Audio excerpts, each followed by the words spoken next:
नमस्कार, पुरवैया डीएनए में आपका स्वागत है। मैं हूं Syed Hussain. Cricket world cup में 4 दिन बाकी है, जिसमें 2 गुटों के बीच लीग चरण के मुकाबले होंगे। इधर बिहार की सियासत में जेडीयू के 2 गुटों के बीच किसी कप के लिए नहीं बल्कि कुर्सी के लिए जंग जारी है। इस जंग में मांझी और नीतीश एक दूसरे को चुनौती देते हुए नजर आ रहे हैं। सरकार में बने रहने के लिए संख्या बल से लेकर संविधान तक की दुहाई दी जा रही है। सत्ता के शिखर तक पहुंचने के लिए आरोप और प्रत्यारोप का दौर भी जारी है। इधर झारखंड भी बिहार की राह पर चल पड़ा है। यहां बिहार में जेडीयू है तो वहां झारखंड में जेवीएम ने अपने 4 विधायकों को पार्टी विरोधी गतिविधियों में शामिल होने के आरोप में निलंबित कर दिया है। आज हम बिहार और झारखंड की इन्हीं सियासी खबरों का करेंगे डीएनए टेस्ट। बिहार का सियासी तापमान चरम पर है। सोमवार को सूबे की सियासत का केंद्र बिंदु बना था राजभवन। सुबह करीब 12 बजे राज्यपाल के पटना पहुंचते ही राजभवन के पास राजनीतिक तापमान अपने चरम पर पहुंच गया। नीतीश और मांझी आज एक दूसरे को सीधे टक्कर देते दिखे। राज्यपाल से मिलने के बाद जहां नीतीश कुमार ने मांझी पर बीजेपी के कहने पर हॉर्स ट्रेडिंग में शामिल होने का आरोप लगाया, तो वहीं मांझी ने विधायक दल की बैठक और नीतीश के विधायक दल के नेता के रूप में चयन को अवैध करार दिया।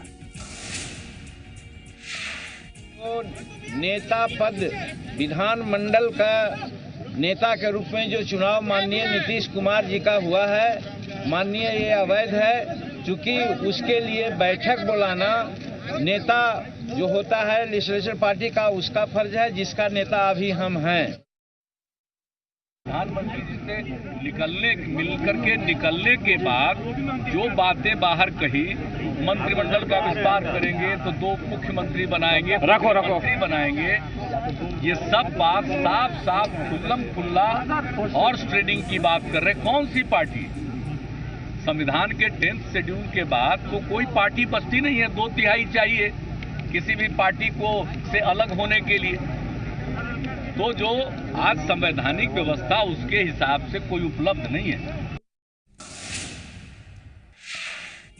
और आइए अब ग्राफिक्स के जरिए देखते हैं इन हालात में आखिर नीतीश कुमार सीएम कैसे बन सकते हैं। आइए देखते हैं कि मांझी कैसे सीएम बने रहेंगे। सवाल कई हैं, हम आपको दिखाने की कोशिश कर रहे हैं। जेडीयू के पास 128 विधायक हैं। नीतीश और मांझी गुट समीकरणों के हिसाब से दावा तो कर रहा है, लेकिन इसके बाद भी क्या होगा कोई स्पष्ट नहीं कह सकता। निगाहें अब राजभवन पर हैं। गवर्नर के सामने मुख्य रूप से 2 विकल्प हैं।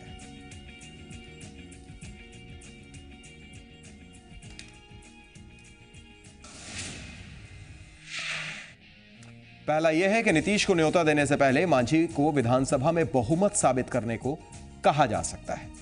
और दूसरे विकल्प की अगर बात की जाए तो दूसरा विकल्प यह है कि मांझी से उनका समर्थन कर रहे विधायकों के दस्तखत वाली चिट्ठी मांग सकते हैं या राजभवन में विधायकों की परेड करवाने को कह सकते हैं। अगर मांझी ऐसा नहीं कर पाते हैं तो गवर्नर नीतीश को सरकार बनाने का न्योता देकर उनसे विधानसभा में बहुमत साबित करने को कह सकते हैं। तो ये कुछ ऐसे विकल्प हैं जो हम आपको दिखाने की कोशिश कर रहे हैं, ग्राफिक के जरिए बताने की कोशिश कर रहे हैं। अब देखना यह है कि राज्यपाल कौन सा विकल्प अपनाते हैं और मांझी गुट और नीतीश गुट आगे क्या रणनीति बनाता है। बिहार में पल पल बदलते राजनीतिक समीकरण और दांव पेच के बीच कई सवाल भी उठ रहे हैं। सवाल सीएम जीतनराम मांझी के भविष्य को लेकर भी उठ रहे हैं। मांझी को लेकर क्या सवाल है और वो किस तरह की राजनीति कर रहे हैं, देखते हैं इस रिपोर्ट में।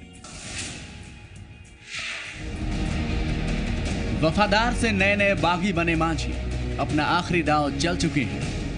इतिहास में सत्ता परिवर्तन का गवाह रही दिल्ली एक बार फिर मांझी का मंच बनती नजर आई। मांझी उत्साह से लबरेज दिखे। नीतीश कुमार से विवादों की खबर को नहीं मानने वाले मांझी अब नीतीश कुमार को ही मानने से इनकार करते दिखे।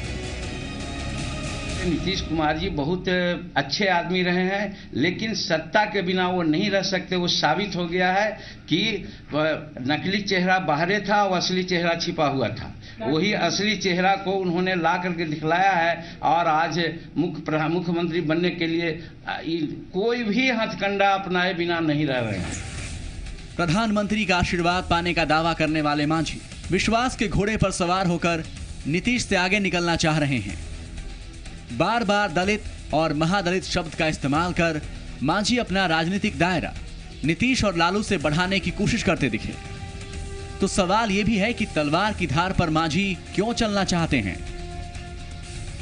हमको उन्होंने मुख्यमंत्री बनाया, ये समझ करके बनाया होगा कि जीतन मांझी एक महादलित का लड़का है, ये सो है, हमारी पहचान नहीं थी। सही बात है कि राजनीति में हम ही समझते थे कि हमारे जितने भी दलित लोग हैं टाइम भाई बोलते थे तो उनकी या तो हत्या कर दी जाती थी और नहीं तो राजनीति से किनारा कर दिया जाता था। इसलिए हम 35 वर्ष के राजनीति में थोड़ा मौन साध करके चलने का प्रयास किया। ये गलतफहमी उन लोगों को हो गई कि जीतन मांझी को चीफ मिनिस्टर बना देंगे तो रबर स्टैंप हो जाएगा और जो चाहेंगे उसे कर लेंगे। 2 महीना तक आप लोग इस स्थिति को समझते होंगे और 2 महीना के बाद जब बात आई तो हमको लगा कि भाई स्वाभिमान जगा कि जब हम मुख्यमंत्री हैं अगर गलत होगा तो कल हमको लोग गाली देगा। हम अपना स्वाभिमान के अनुसार आज काम करने लगे तो उनको पेट में दर्द होने लगा और नाजायज तरीका भी उठा करके एक अपमानित महादलित को या दलित को करने का वो माने कुत्सित प्रयास वो कर रहे हैं। मांझी को जेडीयू से बाहर का रास्ता दिखा दिया गया और इसी बाहर के रास्ते से मांझी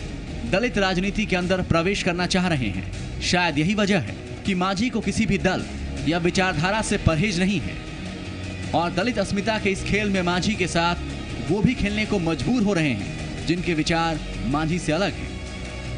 हम तो पूरे साथ में हैं, मांझी जी के साथ में हैं। नीतीश कुमार ने दलित महादलित को अलग किया, हम दोनों भाई तो एक ही हैं, तो हम तो पूरा से पूरा कंधा मिला के चल रहे हैं। विधानसभा में सपोर्ट करेंगे अगर इस तरीके की नौबत आती है? नहीं, बिल्कुल हमारा पूरा सपोर्ट है।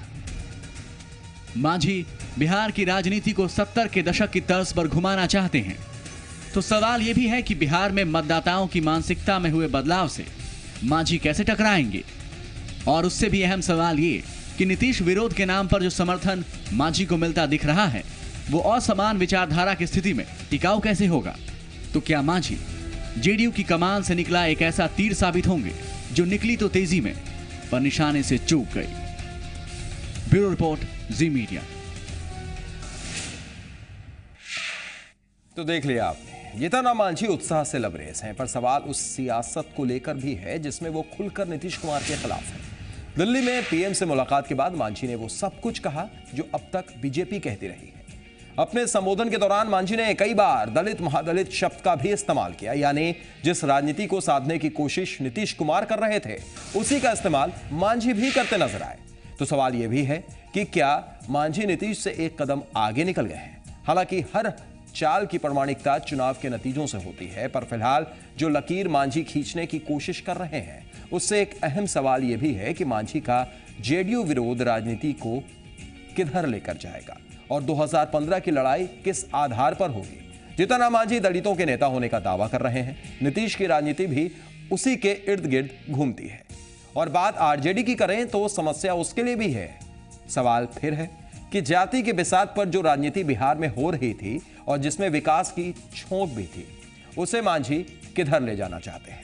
क्या मतदाता दलित महादलितों के मसीहा की कसौटी पर नेताओं को तौलेंगे या बिहार के विकास का मुद्दा हर नारे पर भारी पड़ेगा। तो सवाल कई हैं। फिलहाल एक छोटे से ब्रेक के लिए रुक रहे हैं, तुरंत लौटते हैं।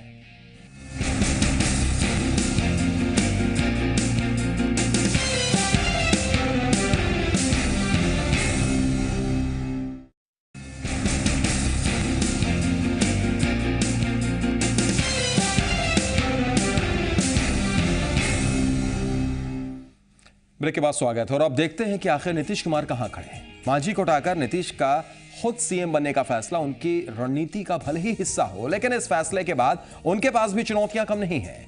क्या है चुनौतियां, देखिए इस रिपोर्ट में।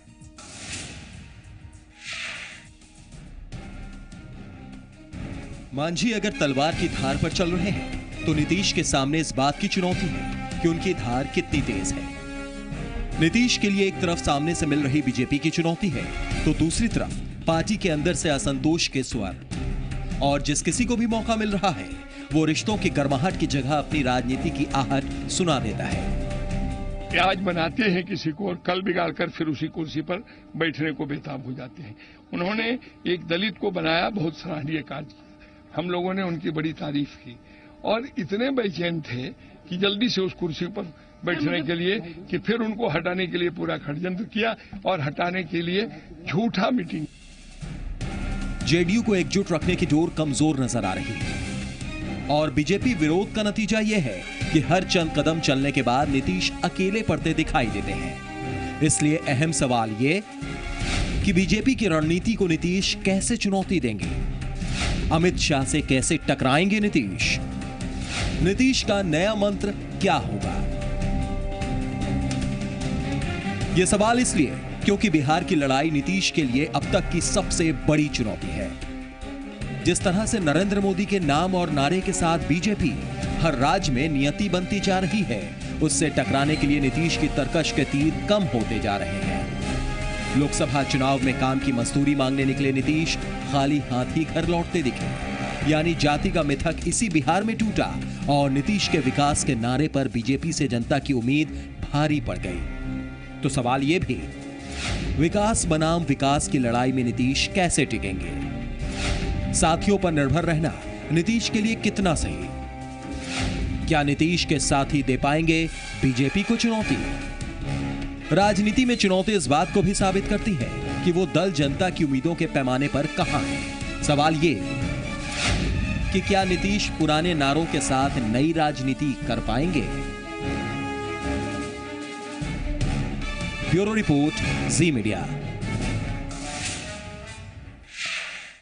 आज सवाल नीतीश कुमार की सत्ता में वापसी से एक कदम आगे का है। सवाल यह नहीं है कि नीतीश को मौका मिलेगा या नहीं, या वो बहुमत साबित कर पाएंगे या नहीं। क्योंकि याद रखिए, नीतीश कुमार की राजनीति केवल बिहार के मुख्यमंत्री पद तक सीमित नहीं है। हालांकि यह भी सच है कि एक मुख्यमंत्री के तौर पर काम कर रहे वो जनता की कसौटी पर कसे जाएंगे। पर अहम सवाल यहां यह है कि नीतीश कुमार बीजेपी को चुनौती कैसे देंगे। किसी भी दल की स्थिति को समझने के लिए कुछ बेसिक्स चीजों को समझना जरूरी है, जैसे उस दल का संगठन कैसा है, नेतृत्व पर भरोसा कितना है, पार्टी अपने दम पर कहां खड़ी है। इन तीनों पैमानों पर जेडीयू की स्थिति को समझने की कोशिश करें तो समस्या बड़ी नजर आ रही है। क्योंकि देखिए, नरेंद्र मोदी के विरोध में नीतीश हरियाणा भी गए, यूपी भी, उससे पहले गुजरात भी, झारखंड भी, पर किसी भी राज्य में नीतीश के एजेंडे को लोगों का समर्थन नहीं मिला। जबकि नीतीश कुमार भी विकास की बात ही कर रहे थे। इस सवाल का जवाब यह है कि दूसरे राज्यों में एक संगठन के तौर पर नीतीश इतने मजबूत नहीं थे कि वो बीजेपी को चुनौती दे सके। ऊपर से संघ की ऐतिहासिक सक्रियता भी बीजेपी की जमीन को सींच दे रही है। यहीं से एक और सवाल खड़ा होता है। सवाल यह कि संगठन के स्तर पर दूसरे राज्यों में पिछले पायदान पर खड़ी रहने वाली पार्टी बिहार में कितनी मजबूत स्थिति में है। जेडीयू ने लोकसभा चुनाव के बाद बड़े पैमाने पर सदस्यता अभियान चलाया हो, ऐसा देखने को मिला नहीं। और यह बहुत अहम बात है। यह ठीक है कि नीतीश कुमार यात्रा पर निकले, लोगों से मिले, पर जो सक्रियता बीजेपी ने दिखाई है, ऐसी कोई भी पहल जेडीयू की तरफ से नहीं दिखी। बीजेपी ने तो बिहार के लिए भी लक्ष्य रख दिया है। ऐसे में सवाल यह भी कि अगले चुनाव तक जहां बीजेपी के डेडिकेटेड मेंबर्स होंगे, जेडीयू के पास संख्या घट चुकी होगी। संख्या इसलिए घट चुकी होगी क्योंकि पार्टी से नाता तोड़ने वालों का सिलसिला जारी है। तो क्या यह मान लिया जाए कि वैकल्पिक राजनीति की तलाश में निकले नीतीश कुमार के पास फिलहाल विकल्पों की कमी हो गई है।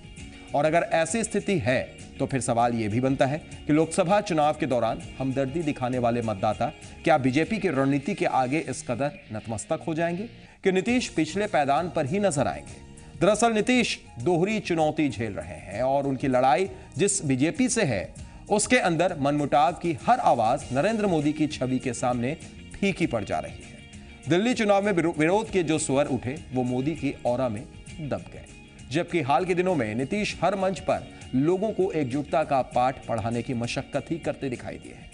याद कीजिए पटना का कार्यक्रम, जहां नीतीश अनिल साहनी को समझा रहे थे, क्योंकि खुले मंच पर संकेत ऐसे मिले थे कि जेडीयू के अंदर टूट की एक तस्वीर देखने को मिल सकती है। और यह तो सिर्फ एक उदाहरण है। इसलिए सवाल यह भी है कि रणनीतिक स्तर पर लगातार कमजोर लग रहे नीतीश ऐसा क्या करेंगे कि बीजेपी को मात दे पाए। फिलहाल की स्थिति देखकर लगता तो यही है कि उनके पास कोई करारा जवाब नहीं है। एक छोटे से ब्रेक के लिए रुकते हैं, तुरंत लौटते हैं।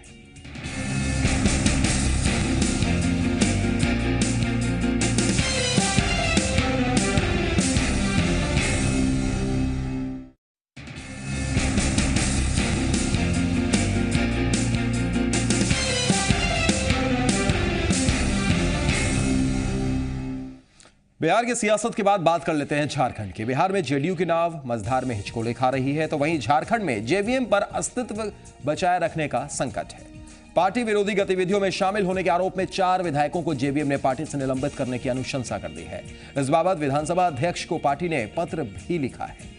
आपको बता दें, दरअसल विधायकों को निलंबित करने की पटकथा रांची में रची गई, जहां जेवीएम विधायक दल की बैठक में 6 विधायक नहीं पहुंचे।